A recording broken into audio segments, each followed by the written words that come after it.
Bonjour à toutes et à tous et bienvenue dans ce nouveau tutoriel dédié à Trello et plus particulièrement à 10 power-up incontournables que personnellement j'utilise et que je vous recommande. Ce tutoriel ne met pas forcément en avant une façon de travailler obligatoire, c'est vraiment mon ressenti et ma façon de travailler. Il existe une multitude de power-up ou plugins que vous pouvez installer à votre Trello, je ne fais que vous en recommander quelques-uns.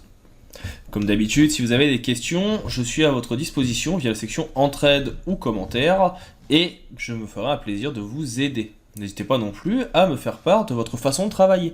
Quel power-up vous utilisez-vous par exemple pour le travail? J'espère que ce tutoriel vous plaira. On va maintenant attaquer celui-ci dans les prochaines vidéos. Pour ce nouveau tuto, je vous propose donc de venir découvrir 10 plugins power-up dédiés à Trello, dans lequel, avec lesquels vous allez voir qu'il est possible de gagner un temps inestimable en venant fusionner directement avec d'autres outils de marketing, de communication, de graphisme, ou bien avec juste des options que l'on va venir rajouter et que personnellement je trouve assez intéressantes. Je tiens à faire un petit rappel avant toute chose, avec un compte gratuit sur Trello, il n'est possible de n'avoir qu'un power-up. Si vous souhaitez en avoir plusieurs, il vous faudra prendre un compte Premium ou Business. C'est plutôt le nom qu'ils utilisent. Je sais que le prix n'est pas forcément adéquat, mais si vous êtes une entreprise, une petite PME ou une grosse entreprise, voire même un freelance, ça peut être une bonne chose de venir prendre un abonnement pour pouvoir gagner du temps dans votre gestion de projet. Parfois, il faut savoir dépenser un petit peu pour pouvoir gagner plus par la suite. Après, rien n'est obligé, vous pouvez aussi passer d'un power-up à l'autre, c'est-à-dire en supprimer un et le remettre, suivant vos besoins. Comme d'habitude, si jamais vous avez des questions, je serai disponible via la section commentaires. N'hésitez pas, ça sera avec plaisir que je viendrai vous aider. Avant de commencer, petit rappel de où on trouve les power-up, parce qu'on va venir les chercher à chaque fois, je ne vais pas vous remontrer comment les installer. Il se trouve quand vous êtes sur votre tableau Trello, donc là j'en ai fait un exemple, ce n'est pas forcément un réel, mais c'est pour faire le tutoriel, vous avez sur le menu qui est à droite ici, afficher les menus. Et vous avez ici, donc, Power Up. Et en cliquant dessus, vous avez la possibilité de retrouver différents power-up préexistants, ceux qui sont activés, donc là vous voyez que moi je n'en ai pas d'activé pour l'instant sur ce tableau, ceux qui sont créés par Trello, nous allons justement en voir certains qui sont proposés par Trello directement, et bien sûr les autres qui sont classés par catégorie afin de vous faire gagner du temps suivant les besoins que vous en avez et votre façon d'utiliser l'outil. J'espère que ce tutoriel vous permettra de mieux maîtriser Trello. J'espère aussi que de cette façon vous comprendrez mieux comment on utilise les power-up, comment on les installe, comment on peut les pratiquer dans des cas qui peuvent être plus ou moins pratiques. Et puis moi il ne me reste qu'à vous dire à tout de suite pour les astuces et surtout pour ce top 10 des power-up indispensables à l'utilisation de Trello. Le premier power-up qui pour moi est indispensable pour toute bonne gestion de projet est Google Drive. Pourquoi? Alors là c'est mon cas perso tout simplement parce que moi je travaille énormément avec Google Drive. J'en ai pour les différentes écoles pour lesquelles je travaille, j'en ai pour les différents projets freelance, etc., etc. Donc une fois que vous avez installé le power-up, vous avez ici un bouton Google Drive qui apparaît, qui vous dit soit de l'afficher, soit de modifier ses paramètres. Donc on va venir l'afficher ici. Donc il va vous permettre de voir ce que vous propose le Google Drive, donc la recherche de fichiers, etc., etc. Donc nous on va quand même aller voir directement ce que ça donne. On a le bouton ici Google Drive, on va cliquer dessus et on va faire associer un compte. Je vais prendre mon compte classique, comme ça on pourra voir.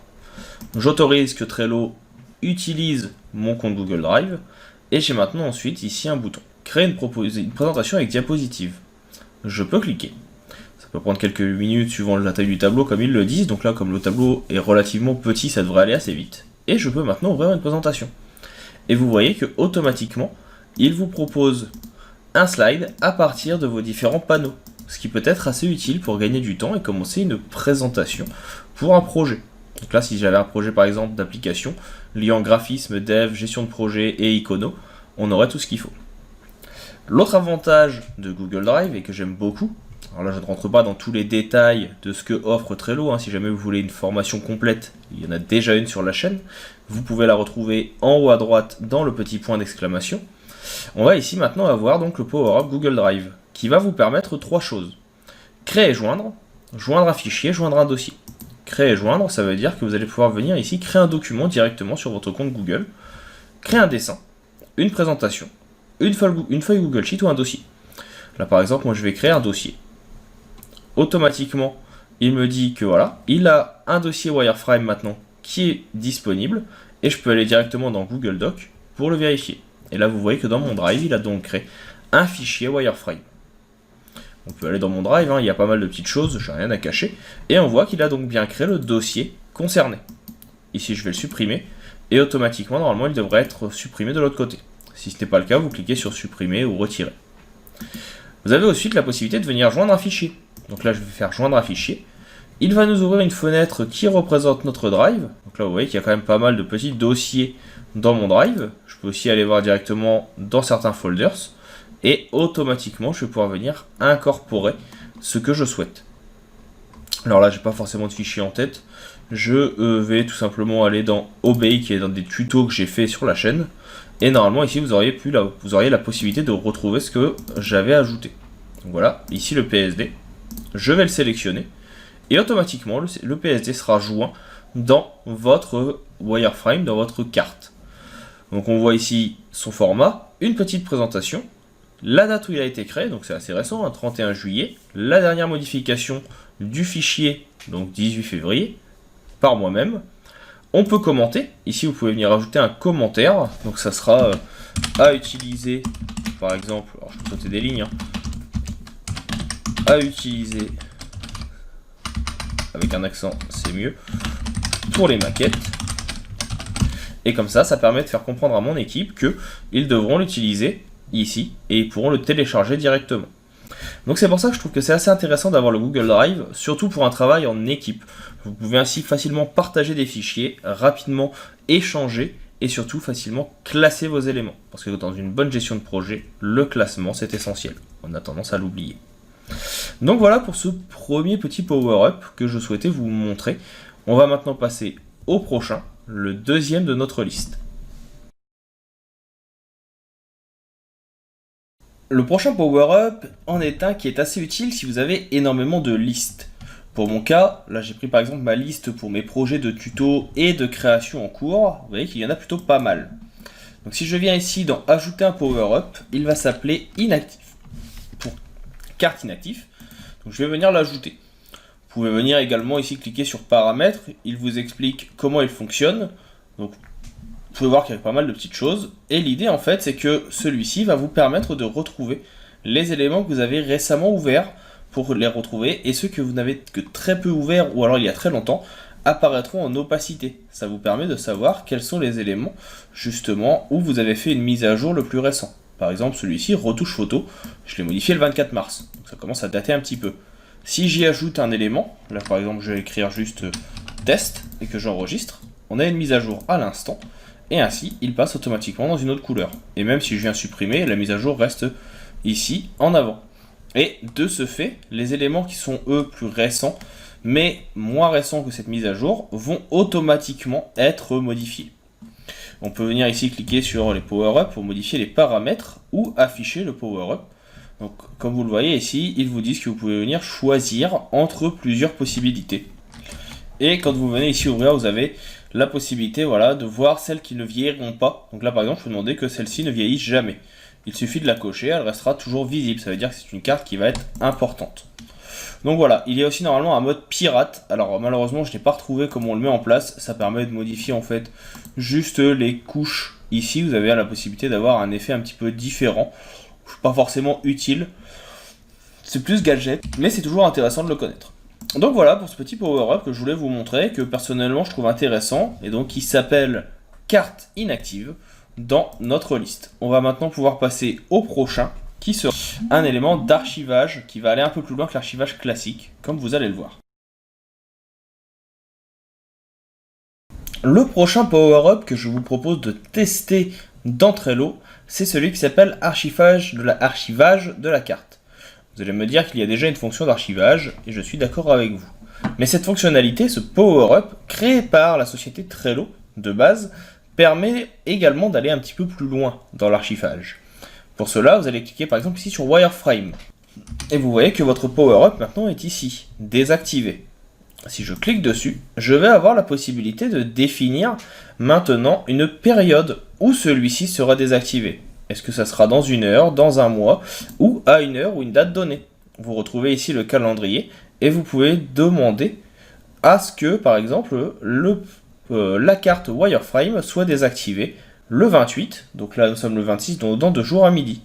Et en faisant cela, la carte sera donc désactivée et automatiquement elle reviendra le 28. Ça permet de ne pas avoir à faire une suppression de la carte et de pouvoir revenir et avoir une carte le moment venu. Vous aurez compris ici donc que le moment de désactivation est ici. Vous pouvez bien sûr à tout moment supprimer cette demande et ainsi pouvoir travailler. L'idée serait donc, quand vous avez plusieurs cartes, on reprend comme exemple par exemple ici, le document que j'ai, qui a un grand nombre de cartes, on pourrait dire que l'on souhaite désactiver certaines cartes parce que je ne vais pas travailler dessus en ce moment. Je sais qu'elles ne seront utilisées que dans 1 semaine ou 2 semaines. Et de cette façon, ça me permet d'avoir un tableau qui sera beaucoup plus léger, avec moins de cartes et donc plus facile à lire, parce que les cartes inutiles pour le moment ne seront pas actives. Donc je rappelle, il s'appelle archivage de la carte. Et très simplement, vous pouvez venir ici, demander à quel moment la carte doit être réactivée. Là, ça pourrait être dans 1 heure, dans 2 heures. Donc voilà, je trouve que c'est un power-up qui est assez intéressant et que je trouve utile pour les travaux quand on a des grandes listes, des grands tableaux sur Trello. Donc je vous invite à vous pencher dessus si c'est votre cas ou si vous travaillez en équipe et que vous avez besoin parfois de mettre de côté certains projets pour revenir dessus plus tard. Le prochain power-up est un classique qui ne va pas forcément vous aider à faire de la gestion de projet et à vous améliorer, mais qui peut apporter une petite touche rigolote à un travail d'équipe. Il s'agit tout simplement de Giphy, site assez connu sur internet qui permet, comme son nom l'indique, de venir ajouter des gifs animés à une carte. Pour ça, vous venez cliquer et vous avez maintenant Giphy qui apparaît ici. Giphy va vous permettre de venir chercher, suivant le nom de votre liste, de votre carte ou suivant le nom que vous souhaitez. Par exemple ici avec chat, on va faire une recherche de trouver un gif adapté que vous allez pouvoir venir ajouter à votre carte automatiquement en bannière pour pouvoir venir illustrer celle-ci. C'est un petit peu gadget, mais personnellement je trouve ça assez intéressant parce que ça permet de venir ajouter du contenu, ça permet d'ajouter parfois une petite touche rigolote, une petite touche humaine à un projet qui ne l'a pas forcément, donc autant en profiter. Donc, comme vous le voyez, assez simple d'utilisation pour joindre votre GIF. Bien sûr, si vous les avez cherchés directement sur le site Giphy, vous auriez pu venir les intégrer. Mais on m'a toujours dit qu'un bon graphiste ou un bon chef de projet, maintenant avec le recul, est un bon feignant. Et donc, pour gagner du temps parfois, autant aller au plus simple et venir récupérer cette petite information directement via un power-up. Voilà pour celui-ci. Nous allons maintenant pouvoir passer au prochain. Nous sommes d'accord pour dire que Trello propose un grand nombre de paramètres et de champs dans ses cartes. Personnellement, je trouve que parfois il manque des champs personnalisés et je trouve dommage que cette option ne soit pas disponible.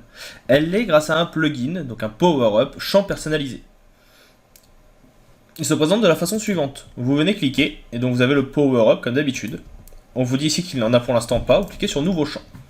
Et ici vous avez le choix entre plusieurs. Ça peut être une case à cocher, donc là j'appellerai test, et on clique sur OK.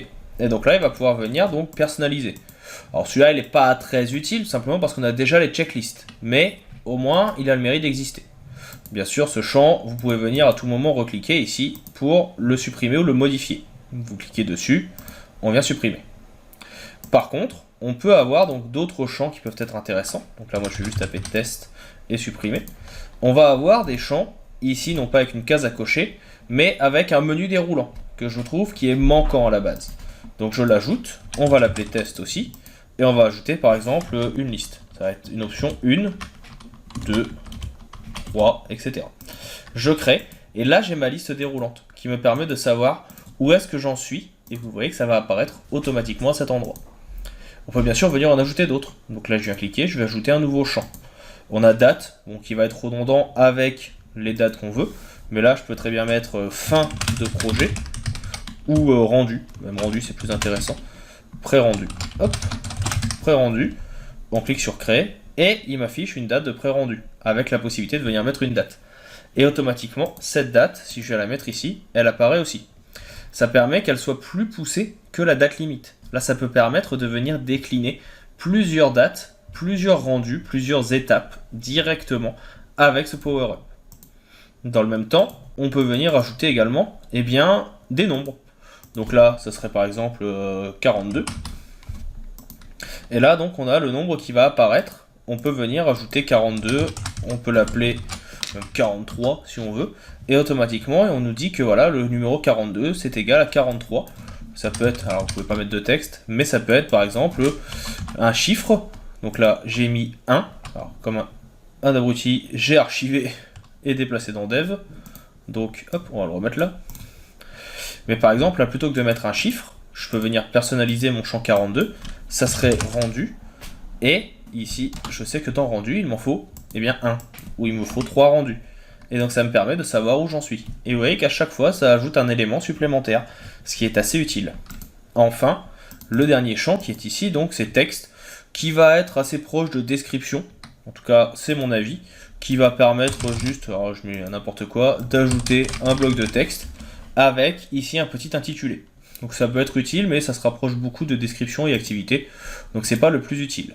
Par contre, concernant la liste déroulante, la possibilité de mettre plusieurs dates et les chiffres, là c'est quelque chose qui est assez intéressant et assez utile pour votre projet. Donc voilà pour ce petit power-up, on va maintenant pouvoir passer au prochain. Si jamais vous avez des questions sur celui-ci, n'hésitez pas, mais je vous invite vraiment à le tester pour les vôtres de projet. Le prochain power-up n'est lui-même pas gratuit. Il vous sera demandé de le payer, mais il a une version gratuite de 14 jours. Il s'appelle Hello Epic et il va vous permettre de venir ajouter un niveau à vos cartes. C'est-à-dire qu'il pourrait y avoir des cartes enfants et des cartes parents. Ici, je vais signer pour que vous puissiez voir à quoi ça ressemble. Donc, hop, on va venir accepter tout ça. Voilà, c'est lancé et donc là, il est en train de s'activer. Donc pour l'instant je veux pas de mail pour l'aide, j'ai repéré comment ça fonctionne, c'est assez simple, hein. On vous montre ici un petit tutoriel en bas, et l'idée c'est que après par exemple vous allez pouvoir venir ici, et vous allez avoir donc deux choses, le power up qui est ici, pour créer et attacher un nouvel enfant, ou bien attacher à un enfant qui existe déjà. Donc là on va en créer un nouveau, vous voyez que le bouton est disponible en haut aussi, donc là ça sera par exemple, on va l'appeler, voilà, on va le lier à la liste graphisme. Donc ça, c'est la liste principale, et on va le lier ici à un board, donc moi c'est mon board de test, et on va ajouter donc un label de couleur, et la carte sera enfant. Je ne vais pas m'embêter, et on va cliquer sur ajouter. Automatiquement, vous voyez qu'il vient ajouter ici, on le voit bien, un enfant qui est donc de prototypage, on le reconnaît au petit picto, et ici donc on voit qu'on peut venir dans enfant et ajouter nos éléments. Et quand on est bon, on peut venir ici cliquer et dire que le groupe est complet ou non, et on peut venir y attacher un autre enfant déjà existant. Donc ça peut être assez intéressant. Là par exemple, on pourrait venir y toucher React, donc qui est une autre table qui est dans la partie dev, et donc vous voyez que maintenant elle est maintenant liée aussi, ici, à prototypage. On peut changer l'icône, donc là c'est l'icône de base, mais vous pouvez venir y mettre le picto que vous voulez, hein, ça permet de le changer, et vous avez la vision ici en mode Kanban ou en mode liste. En plus de ça, donc, on voit ici qu'on a une petite partie de checklist. Ici, vous pouvez venir donc cliquer sur le bouton. Ça vous dit que vous pouvez venir, par exemple, enlever un lien enfant. Et ensuite, une fois que c'est fait, vous pouvez bien sûr à tout moment définir si un enfant est terminé ou non. Et si vous venez cliquer ici, vous avez la possibilité donc de venir voir les groupes qui sont incomplets et ainsi pouvoir les modifier. Donc voilà, je trouve que c'est assez intéressant. Personnellement, je ne l'utilise pas parce que ce n'est pas le type de travail dont j'ai besoin, mais je sais que pour certaines gestions de projet, c'est intéressant de pouvoir lier des cartes facilement entre elles, et donc c'est pour ça que je voulais à tout prix vous le présenter. J'espère que ça vous sera utile. On va en tout cas maintenant passer au prochain. Je vais juste venir archiver cette carte, et on va venir désinstaller le plugin. Donc là vous voyez qu'il y a également d'autres possibilités, hein. Le board qui vous explique comment ça fonctionne, comment attacher des éléments, est-ce qu'il doit y avoir du tracking ou non, etc. Mais pour ça, je vous laisse regarder dans les options directement.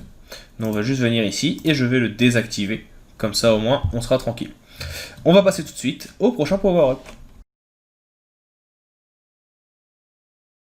Le prochain petit plugin est très rapide, mais il permet, quand on travaille dans une équipe composée de nombreuses personnes, de rapidement pouvoir mettre en place un vote. Pour cela, il s'appelle donc tout simplement vote, et il vous permet, quand vous venez dans une carte, de venir ajouter un like.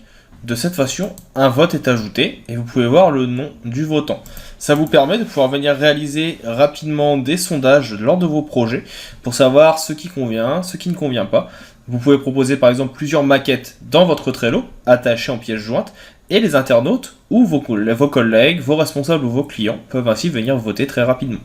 Donc c'est un gain de temps qui est assez intéressant, offert par de nombreux outils de gestion de projet, mais qui est maintenant ici directement intégré à Trello avec votre Power-Up Vote. Donc je trouve que c'est assez intéressant de le présenter.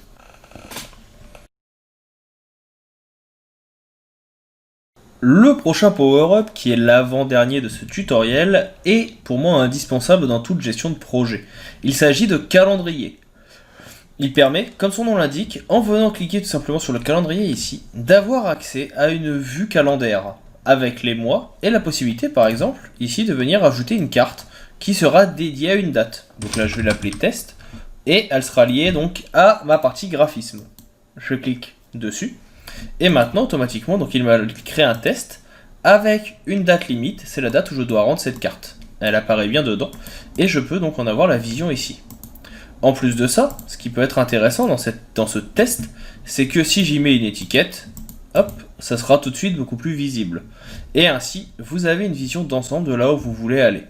Vous pouvez bien sûr venir définir les différents mois avec les petites flèches qui sont ici, et bien sûr revenir au jour indiqué, le jour d'aujourd'hui, en cliquant dessus. Dans le petit menu paramètres, vous pouvez venir synchroniser ce calendrier avec votre calendrier Google Drive, donc votre agenda, ce qui en plus vous permet d'avoir pas mal d'informations. Donc vraiment, je recommande pour pouvoir gagner du temps et avoir une vision d'ensemble sans avoir besoin de passer d'un outil à l'autre. Et vous pouvez avoir aussi bien une vision en mois qu'en semaine, ce qui peut être aussi assez utile pour voir qu'est-ce que vous avez à faire au jour le jour, vu que vous pouvez venir définir des heures. Par exemple, si je pourrais très bien venir mettre une autre carte, qui serait ici non pas à 12h mais à 13h, ça serait test 2. Voilà, j'ajoute et automatiquement vous voyez que ça apparaît dans l'ordre. Et que si je viens vouloir le remettre au-dessus, ça ne fonctionnera pas forcément parce que l'heure n'est pas la bonne. Par contre, si je change l'heure ici et que je mets 14h, j'enregistre, automatiquement, normalement, il devrait passer dans l'autre sens. Alors, hop, je ne sais pas pourquoi là, il ne veut pas, mais en tout cas, voilà, vous avez la possibilité de pouvoir faire ça. Et vous pouvez bien sûr passer de l'un à l'autre, comme vous le souhaitez. Voilà pour ce petit calendrier que j'utilise personnellement régulièrement, c'est le power-up qui est de base sur tous mes tableaux Trello. On va en voir un dernier qui peut être aussi assez utile pour le travail d'équipe, et nous aurons fini avec ce top 10, en tout cas mon top 10 des plugins, des power-up indispensables à Trello. Le dernier power-up, pour ma part, j'utilise très peu, mais quand vous travaillez en équipe avec de nombreuses personnes, il est très utile. Il s'agit tout simplement de la liaison avec Slack, une messagerie instantanée souvent utilisée par les développeurs et les créatifs. Slack, vous pouvez ici ainsi demander à ce qu'il envoie et automatiquement des alertes quand vous allez créer de nouveaux tableaux, de façon à tenir informé tout le reste de l'équipe, qu'il envoie des notifications lorsqu'une modification est faite, de façon à ce que tout le monde soit tenu au courant sans avoir besoin de se connecter automatiquement à votre Trello. Donc c'est quelque chose qui va être assez rapide à mettre en place, vous avez juste à venir ajouter une équipe Slack et ensuite à paramétrer les éléments de votre test. C'est quelque chose que je recommande vraiment parce qu'il permet vraiment un gain de temps en équipe sur un projet par exemple d'application, de web design ou autre qui est assez important, donc autant en profiter. Si jamais vous avez des questions sur Slack, n'hésitez pas. Pour ma part, j'ai maintenant fait le tour des 10 power-up que je vous recommande. On va passer à la petite conclusion de ce tutoriel.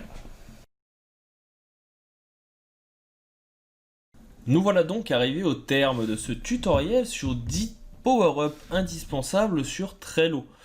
Bien sûr, ce ne sont pas forcément ceux qui vous serviront à tous, c'est ceux que pour ma part je trouve les plus utiles pour une gestion de projet, soit freelance ou en équipe, et il en existe bien sûr de nombreux autres que je vous invite à découvrir dans la page Power Up. Si ce petit format de découverte d'outils que j'affectionne vous a plu, faites-le moi savoir, je pourrai réaliser d'autres vidéos sur le sujet. Si vous avez des questions sur Trello, je reste bien sûr également à votre disposition. Profitons-en.